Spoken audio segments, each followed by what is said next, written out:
함께 오늘 말씀 보겠습니다. 창세기 1장 1절부터 5절의 말씀입니다.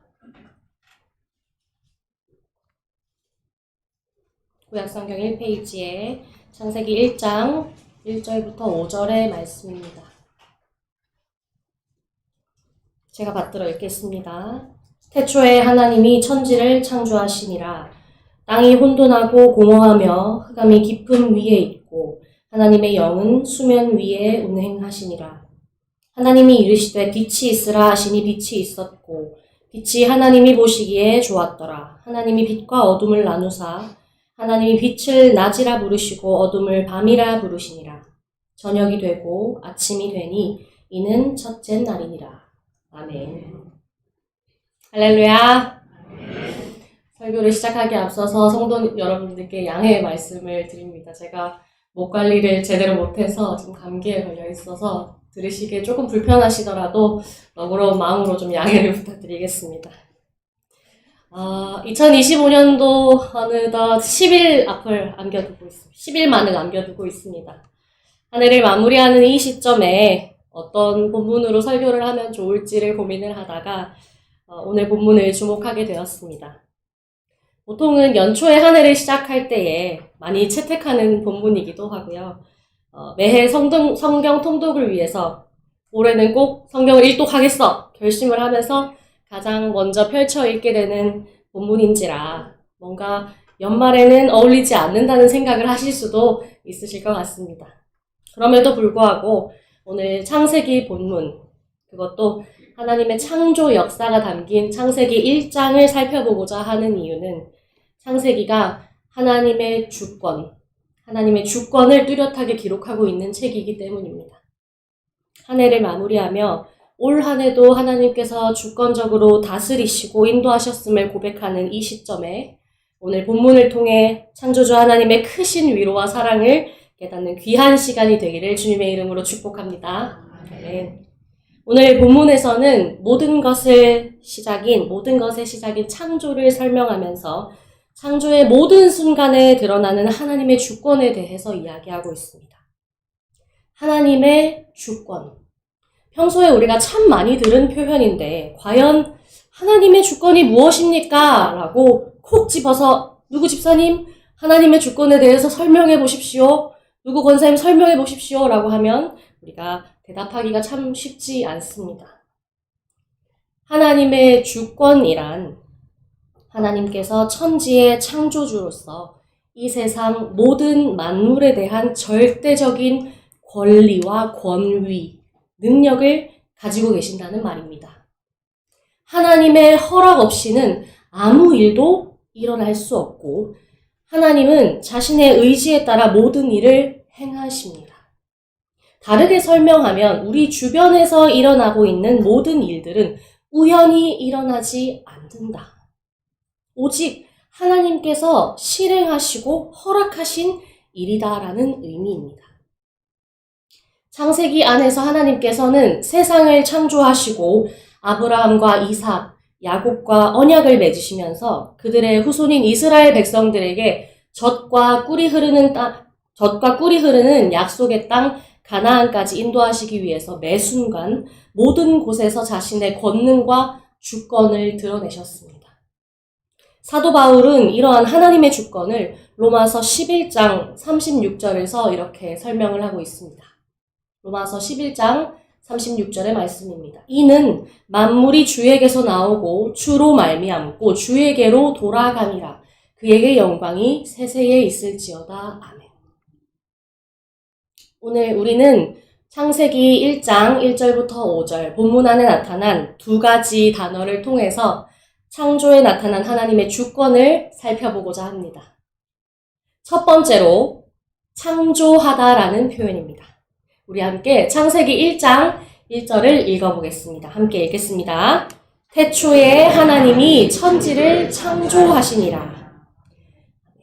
창조하다로 번역된 바라라는 단어는 구약 성경에서 총 48번 사용된 단어입니다.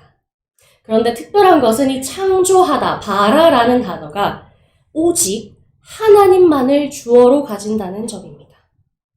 우리가 생각할 때 일반적으로 창조하다라는 말은 무에서 유를 만들어내는 것. 짠! 하고 하늘과 땅과 해와 별을 만든다는 의미처럼 느껴집니다. 그러나 창조하다의 보다 세밀한 의미는 창조주가 피조물을 만들면서 각각의 역할과 기능, 조직을 부여하는 것에 가깝습니다. 그리고 이 모든 과정이 창조주의 완벽한 계획 아래에 구현된다는 의미입니다.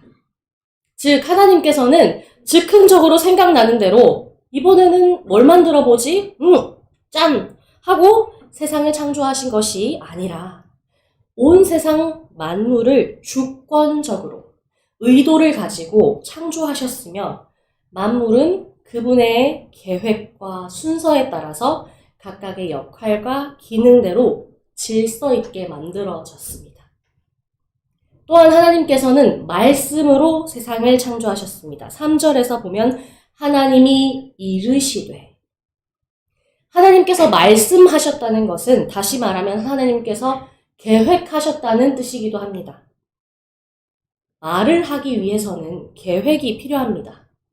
예를 들어볼까요? 제가 이 자리에 서서 설교를 하기 위해서는 미리 어떻게 말을 할지 생각하고 계획해야 합니다. 서로는 어떤 이야기를 할지, 본론은 어떤 순서로 전개를 할지, 결론은 어떻게 마무리 지어야 하는지 고민하고 계획한 이후에 말을 해야 합니다. 아무 생각 없이 툭 내뱉는 이야기는 구체적이지도 않고 질서적이지도 않을 것입니다. 이처럼 하나님께서는 세상을 창조하실 때에 빛이 있기를 원하셨습니다. 자신의 계획에 따라 말씀하시고 그 말씀이 성취되어서 빛이 만들어졌습니다. 계획을 하시고 그대로 창조되었습니다. 이 모든 과정이 구체적이고 질서정연합니다. 또한 다른 누군가의 개입 없이 오직 하나님 한 분을 통해서 창조의 모든 과정이 이루어집니다. 창조된 세계가 다른 이의 손에 놓이지 않고 오직 하나님의 절대 주권 아래 놓이게 되는 것입니다. 이 모든 것을 정리하면 하나님께서는 온 우주 만물을 자신의 목적에 따라 목적에 맞게 창조할 계획을 세우셨고 말씀으로 세상을 창조하심으로 모든 창조 세계가 각각의 역할과 기능을 가지는 질서를 이루게 되었습니다. 모든 창조 세계가 하나님만의 절대적인 주권 아래 놓이게 된 것입니다. 그런데 이런 하나님의 창조 질서에 대해서 의문을 제기한 사람이 한 명 있습니다. 바로 욥입니다. 욥은 자신의 사랑하는 자녀 10명을 모두 잃어버렸습니다. 지금까지 모아온 재산, 심지어 건강까지 잃어버리게 되었습니다. 모든 것을 잃은 욥은 욥기 3장에서 자신의 생일을 저주하면서 자신의 신앙과 하나님에 대한 이해가 무너짐을 표출합니다. 차라리 내가 태어나지 않았으면 좋았을 텐데. 하나님은 왜 나를 태어나셔서 빛을 보게 하셨는가? 이것은 예레미야 20장에서 예레미야가 자신의 생일을 저주한 것과 같은 표현입니다. 무너져 내린 그 자리, 가장 밑바닥에서 하는 탄식인 것이죠. 우리도 고난 앞에서 이런 이야기들을 하지 않습니까? 죽는 게 나을 것 같다. 차라리 죽는 게 편하겠다. 이렇게 말입니다.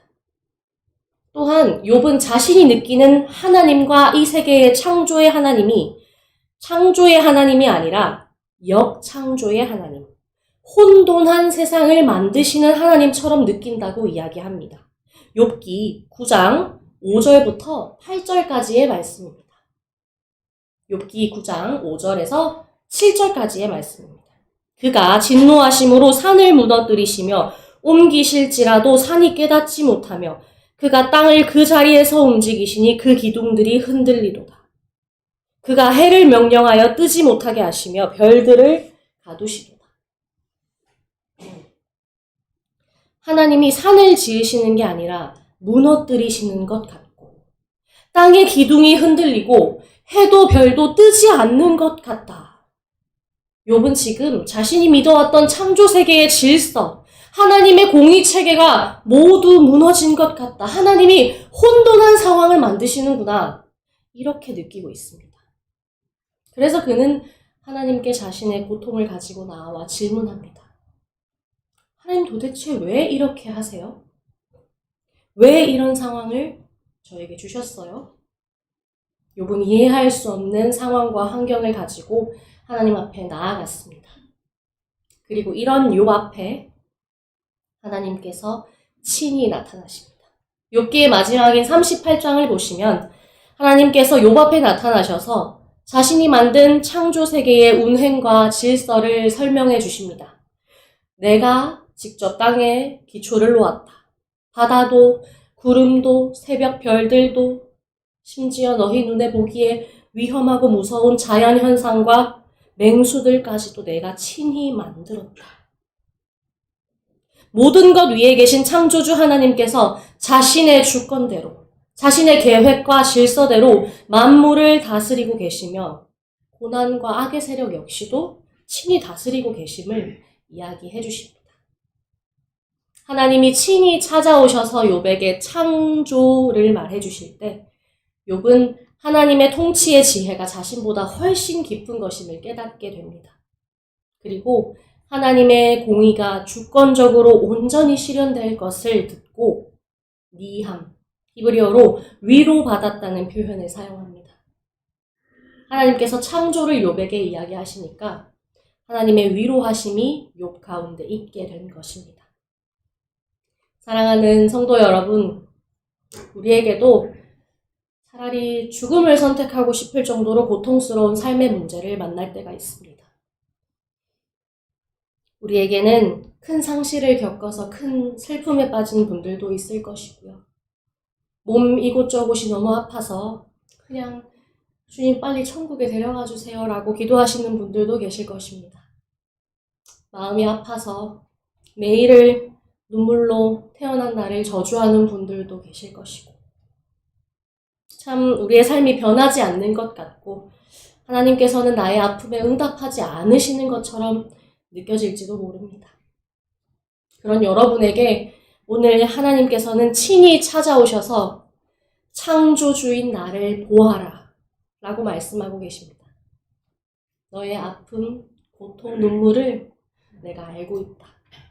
나는 이 세상을 나의 지혜로 나의 계획 아래 창조한 창조주이다. 모든 피조물이 내 다스림 아래에 있다. 그리고 그런 내가 너의 하나님이다. 나를 믿으라고 말씀하십니다. 이 시간 우리의 상황과 환경을 다스리시며 우리를 위로하시는 창조주 하나님의 놀라운 은혜가 여러분 가운데 있기를 주님의 이름으로 축복합니다. 아멘. 이제 두 번째 단어를 살펴보겠습니다. 창조에 나타난 하나님의 주권을 알 수 있는 두 번째 단어는 좋다입니다. 오늘 본문 4절을 함께 읽어보겠습니다. 함께 읽습니다. 시작. 빛이 하나님이 보시기에 좋았더라. 하나님이 빛과 어둠을 나누사. 이 방금 읽은 4절, 이 중에서 상반절, 빛이 하나님이 보시기에 좋았더라. 여기서 가장 강조하고 있는 부분은 과연 어디겠습니까? 우리가 본문을 한글 성경으로 읽으면 어디에 강조점을 두어야 할지 잘 알지 못하지만 본문을 원어로 읽으면 강조할 부분에 점, 악센트를 크게 찍어 놓았습니다. 빛이 하나님의 보시기에 좋았더라. 하나님이 창조한 빛을 보시니 좋았다는 것을 강조하고 있는 것입니다. 히브리어로 토브라고 하는 좋다라는 단어는 성경에서 참 다양한 뜻으로 사용이 됩니다. 아마 성도 여러분들도 여러 번 들어보셨을 것 같습니다. 그런데 특별히 오늘 본문의 좋다는 표현은 어떤 사물이 목적에 맞게 작동하는 것을 의미합니다. 즉, 하나님께서는 자신의 계획대로 빛을 창조하셨고 만들어진 빛을 보니 나의 계획과 의도대로 잘 지어졌으니 좋다 라고 말씀하신 것입니다. 예를 하나 들어보겠습니다. 도자기를 빚는 사람이 이 컵을 만들려고 할 때 도안도 그리고 머릿속으로 모양도 생각해 보면서 계획을 세우고 이 컵을 만들었습니다. 그리고 이 만들어진 컵을 보니 원래 생각하고 계획한 대로 의도대로 잘 만들어진 겁니다. 물을 마셔볼 때 잡기도 좋고 물을 마시기에 편합니다. 그럴 때 어떻게 말한다고요? 좋다.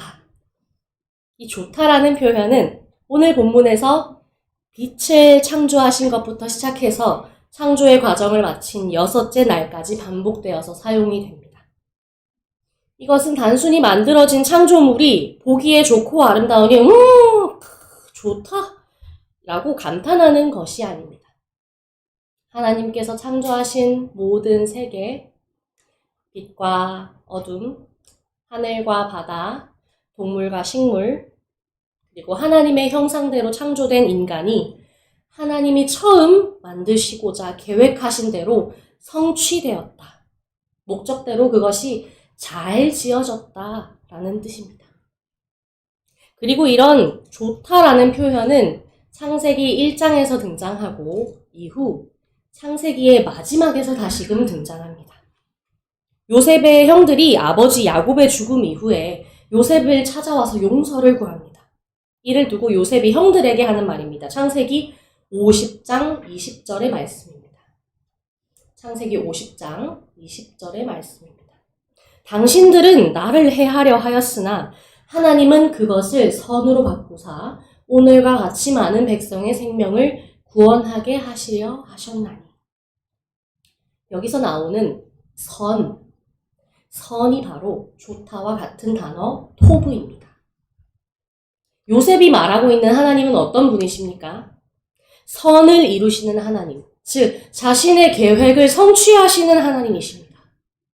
형들은 나를 해치려고 했고 지금까지 수많은 일들이 나에게 있었으나 하나님은 그것을 선으로, 톱으로 바꾸셔서 나를 향해 가지고 계신 그 계획과 의도를 반드시 성취하시는 분이시다라고 고백하고 있는 것입니다.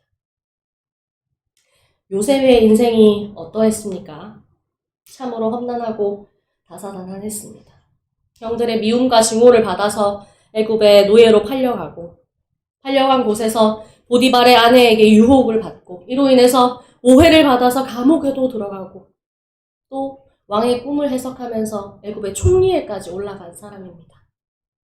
요셉이 자신의 인생 전체를 돌아보니 50장 20절 하반절에서 하나님은 나로 하여금 많은 백성의 생명을 구원하게 하시려는 계획을 가지고 계시는데 그 계획을 이루기까지 나에게 많은 고난과 어려움, 때로는 형들의 미움과 증오를 받고 때로는 보디발의 아내에게 유혹을 받을지라도 때로는 내가 오해받을지라도 하나님은 그것을 성취하시는 분이다라고 고백하는 것입니다.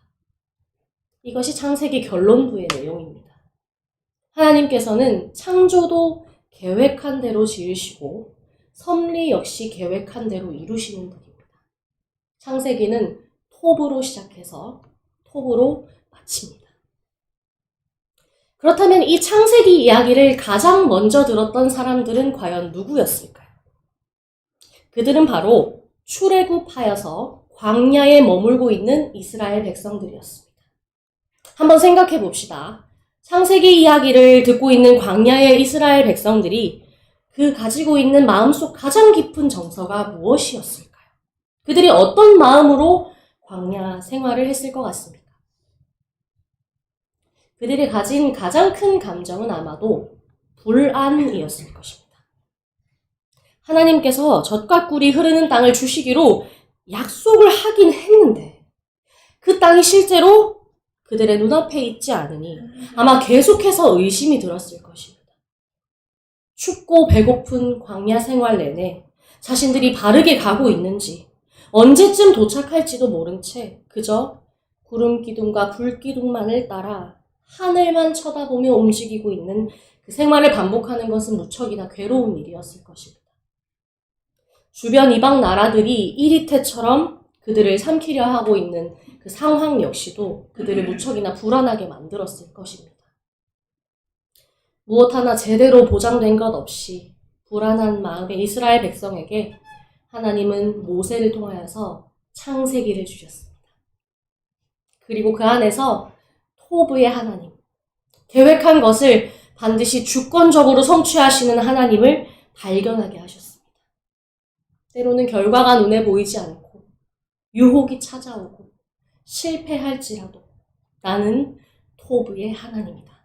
내가 너의 삶에 계획하고 의도한 것을 성취할 것이다 라는 것을 광야 이스라엘 백성들에게 알려주시는 겁니다. 이것이 이스라엘 백성에게 얼마나 큰 위로가 되었겠습니까? 이러한 토브의 하나님은 지금 창세기를 읽는 우리에게도 여전히 동일하게 찾아오십니다. 삶에서 중요한 일을 앞두고 불안한 마음이 들기도 하고요.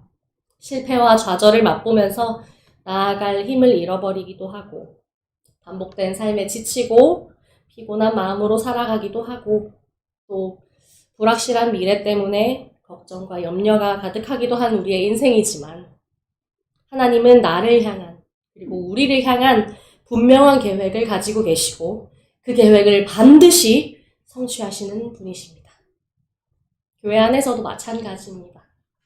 한 해를 마무리하면서 내년을 바라볼 때 참 막막하고 답답한 상황들이 우리 안에 있는 것 같습니다. 올 한 해는 어찌저찌 잘 버텼는데 내년은 어떻게 해야 되지? 해야 될 일은 많고 손 가는 일은 많은데 상황도 불투명하고 언제쯤 좋아질지 모른 채 그저 한 주 한 주 버티는 것만 할 수 있는 것 같은, 버티는 것밖에 할 수 없는 그런 기분이 들지도 모르겠습니다.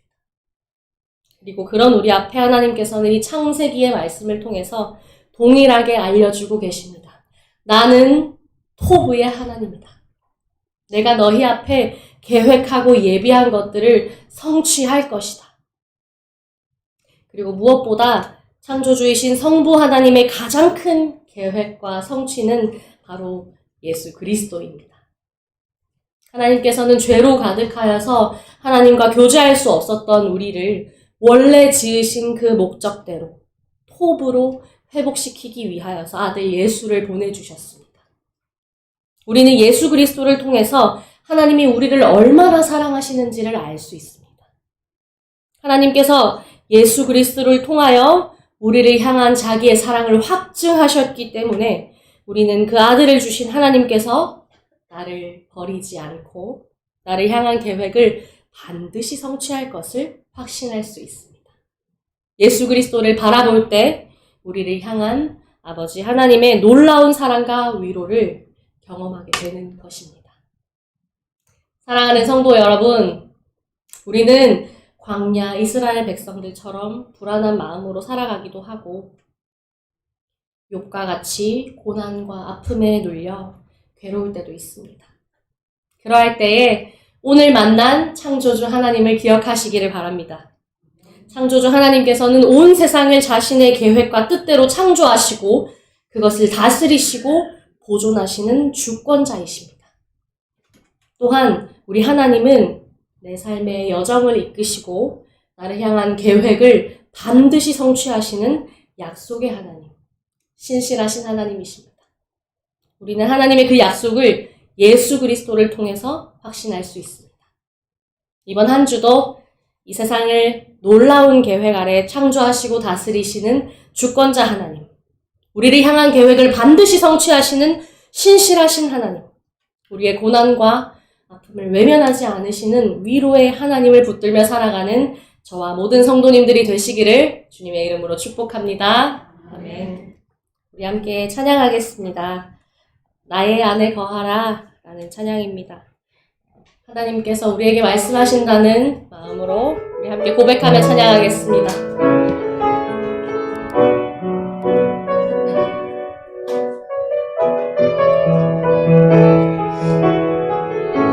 나의 안에 거하라, 나의 안에 거하라, 나는 내 하나님이니 모든 환난 가운데 너를 지키는 자라. 두려워하지 말라, 내가 널 도와주리니 놀라지 말라, 내 손 잡아주리라. 다시 한번 찬양합시다. 나의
통성으로 기도합시다.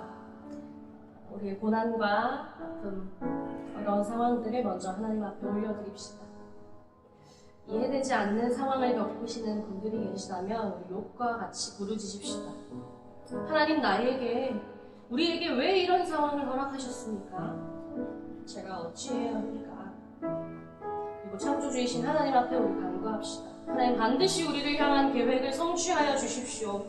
하나님의 약속을 붙듭니다. 하나님의 주권대로 다스려 주시옵소서. 우리 이 시간 한 음성으로 말씀을 기억하며 함께 기도하겠습니다. 기도합시다. 아버지, 감사합니다. 이 시간 우리를 그 가운데로 불러주시고 하나님 말씀을 듣게 하시니 감사합니다. 하나님 말씀을 통하여서 창조주 하나님의 주권적인 섭리하심, 하나님 그 놀라운 계획의 성취를 우리가 알게 하시니 감사합니다. 하나님, 우리가 때로는 이해되지 않는 상황들 앞에서 눈물을 흘리고 때로는 고난과 어려움 앞에서 힘들어하는 성도들이 너무나도 많습니다. 우리에게 왜 이런 상황들을 허락하셨는지 주님 알 수 없을 그때에 주님, 하나님 우리가 하나님을 통합하게 하시고 창조주신 하나님께 함께 간구하는 우리가 되게 하여 주시옵소서. 하나님 반드시 우리를 향한 계획을 성취하여 주시고 하나님 약속을 붙들며 하나님의 주권대로 다스려 주시는 것을 우리가 기대하며 믿음으로 반응하는 우리가 되게 하여 주시옵소서.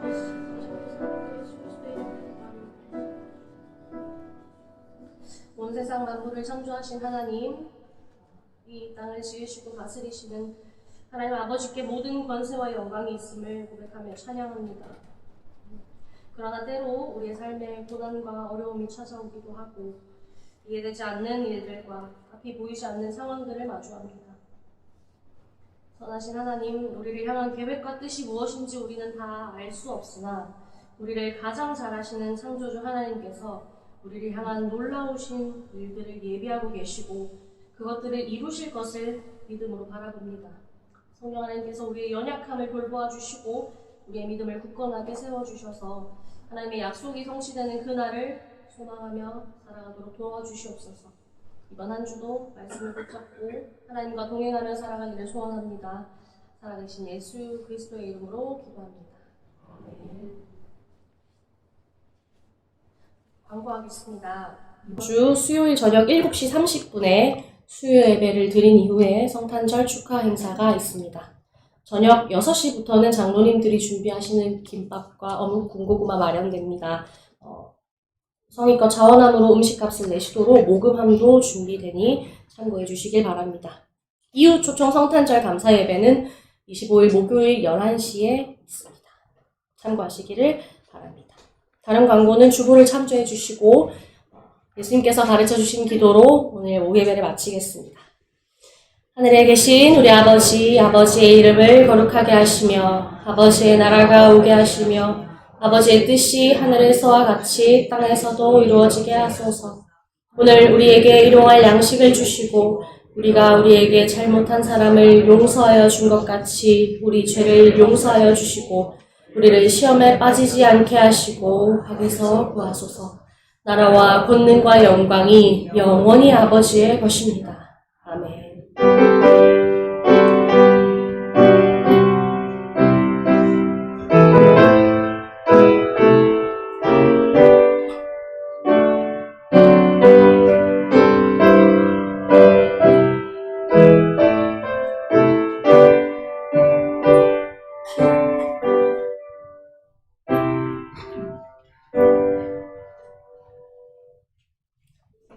예배를 마칩니다. 평안히 돌아가시기를 축복합니다.